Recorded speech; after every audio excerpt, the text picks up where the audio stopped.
Ladies and gentlemen, welcome to today's webinar titled An Effective Out-of-Network Workflow to Increase Reimbursement and Stay Compliant, brought to you by Webinar Planet. This webinar will be presented by industry expert Thomas J. Force, and it will be recorded to purchase later in the form of DVD, transcript, flash drive, and digital download. If you wish to ask questions during the webinar, please type it in the question box and it will be later answered by the speaker during the Q&A session.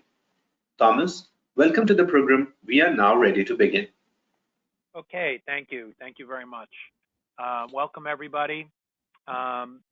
This is an important topic, especially in view of the fact that if you're out of network and you're in revenue cycle, or you're a provider, you know that the reimbursements for out-of-network have gone down significantly over the last 3 or 4 years. So that being said, can you still make money out-of-network? Certainly you can.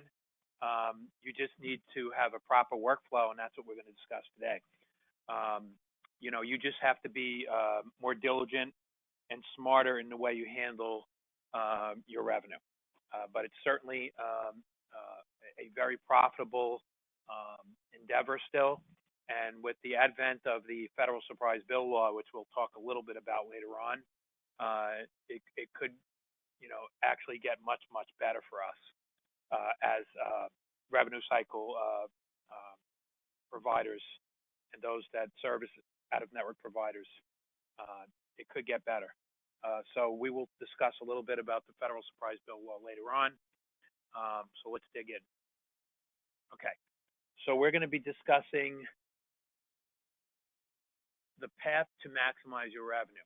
So the way I look at revenue, and I'll just give you a little background so you know my background and why I'm pretty good at this stuff.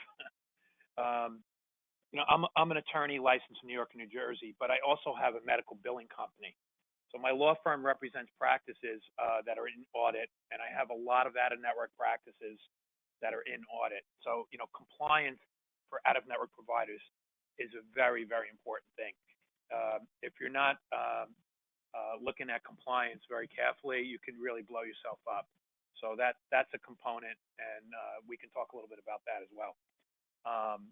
But from a billing side, I own a billing company that caters almost primarily to out-of-network providers, surgical practices and ambulatory surgery centers. So the 3 components I list here, path to maximizing your revenue, these 3 components are essential for you to recover proper reimbursement on your out-of-network claims.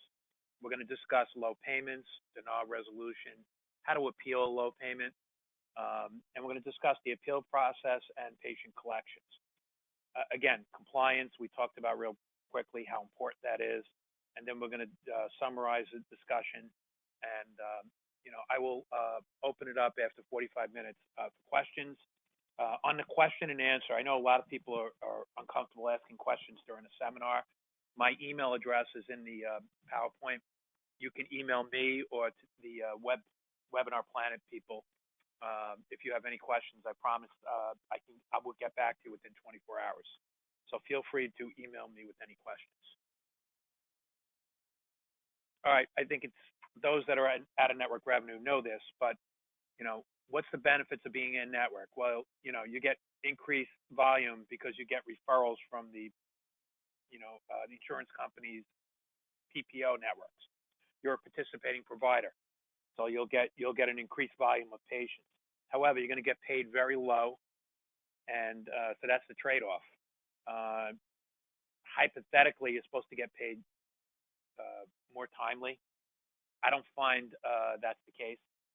Out-of-network claims get paid just as quickly as in-network claims. You just have to be more diligent with out-of-network claims, in my opinion. A big issue is you get in-network, you get lower cost share, patient cost share, co-insurance and deductible.